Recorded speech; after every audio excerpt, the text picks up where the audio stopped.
Hi everyone, so আজকে তোমাদের সাথে একটা ছোট্ট ভিডিও শেয়ার করছি। ভিডিওটা যখন আমি নিয়েছিলাম তখন অ্যাকচুয়ালি ব্লগ করব বলে কোনো দিন ভাবিনি। এখন মনে হচ্ছে আরও কিছুটা ভিডিও নিয়ে রাখলে হয়তো মেমোরিজগুলো আমার সাথে চিরকালের জন্য রয়ে যেত। এই ভিডিওটাতে তোমরা যে দুষ্টু বাচ্চাটিকে দেখতে পাচ্ছ একটা টুথব্রাশ নিয়ে খেলছে আর একদম বসছে না, তার নাম হচ্ছে চেরি।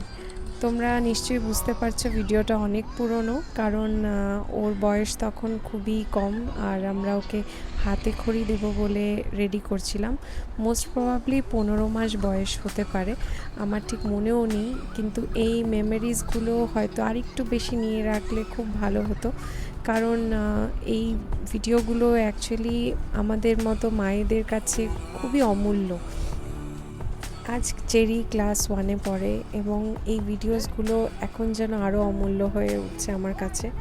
আমিও যখন বড় হয়ে উঠছিলাম তখনও আমি রিয়েলাইজ করিনি যে হয়তো আর ক্লাস 12-এর পর বাড়ি ফিরতে পারবো না। কোচবিহার থেকে যখন ক্লাস 12-এর এক্সামের পর আমি কলেজের জন্য বেরোলাম কলকাতায়, তারপরে সত্যিই আর আমার বাড়ি ফেরা হয়ে উঠলো না।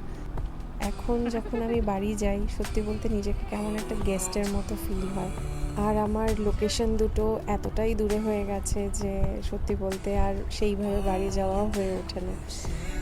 ক্লাস 12-এর পর যখন হায়ার স্টাডিজে কলকাতায় গেলাম, বিশ্বাস করো তখনও রিয়েলাইজেশনটা বা ম্যাচুরিটিটা দুটোর মধ্যে কোনোটাই আমার ছিল না যে হয়তো আমি আর কোনোদিনই বাড়ি ফিরতে পারবো না সেইভাবে। এখন আমি এমন একটা প্রফেশনের সাথে জড়িয়ে গেছি যেখানে বাড়ি যাওয়াটাও আমার কাছে একটা বিশাল বড় লাক্সারির ব্যাপার হয়ে দাঁড়িয়েছে, কারণ অতটা সময় আমি নিজেকেও দিতে পারছি না যে আমি বাড়িতে থাকতে পারবো। এখন দিন দিন মা হয়ে যাওয়ার পর থেকে সময় যেন আরও দৌড়ে দৌড়ে চলে যাচ্ছে। মেয়ের স্কুল সমস্তটা ম্যানেজ করা, প্লাস আমার বিজনেস ম্যানেজ করা, সব কিছু মিলিয়ে আমি যেন কোথায় একটা ভীষণ ব্যস্ত হয়ে যাচ্ছি। আর আজকাল সত্যি কখন দিন হচ্ছে, কখন সকাল হচ্ছে, কখন রাত হচ্ছে, কিছুই যেন টের পাচ্ছি না। কখন যে খুব বড় হয়ে গেলাম আমরা সত্যি বুঝতে পারি না। আমার মেয়েও হয়তো কোনো একদিন এই ভিডিওসগুলো দেখবে আর ভাববে, তাই ওর জন্যই হয়তো আমি ভিডিওসগুলো সেভ করে রাখছি। এই ভিডিওসগুলো যেন অ্যাসেটের মতো। আমরা যখন ছট করে বড় হয়ে যাই, ছোটোবেলার যে কোনো জিনিস যেন খুব নস্টালজিক, খুবই ভালো এবং একটা টাইম ট্রাভেলের একটা ফিলিং যেন সবসময় দিয়ে থাকে। তো তাই জন্য মনে হয় যে আরেকটু বেশি ভিডিও করে রাখলে হয়তো খুব ভালো হতো মেয়ের জন্য।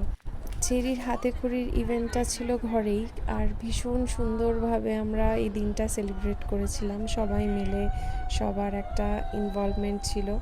আর এখানে আমরা এত ভালো একটা সময় কাটিয়েছিলাম, আমাদের নিজেদের মুখগুলো দেখেও তোমরা হয়তো বুঝতে পারছো যে we are so excited to relive this moment. আজ যখন এই ভিডিওটা একসাথে করে একটা ব্লগ বানাচ্ছি, তখন চেরি ক্লাস 1-এ পড়ে, দেখতে দেখতে ক্লাস 10ও হয়ে আসবে এবং তারপর হয়তো হায়ার স্টাডিজের জন্য আমার মতোই কোথাও একটা বাইরে চলে যাবে। তো আমরা বেসিক্যালি টাইম ট্রাভেলই করে যাচ্ছি, নিজের লাইফটাকেই আবার আমাদের সন্তানের মধ্যে দেখতে পাচ্ছি। তো আশা করছি যে এই মোমেন্টগুলো ওর কাছেও এতটাই অমূল্য থাকবে যতটা আমার কাছে। আজ থেকে অনেক বছর পর যখন এই ভিডিওগুলো আমার মেয়ে দেখবে, আমি জানি না ওর ফিলিংটা কেমন হবে, বাট ও যত বড়ই হয়ে যাক না কেন আমার কাছে আমার ছোট্ট চেরি হয়েই থাকবে।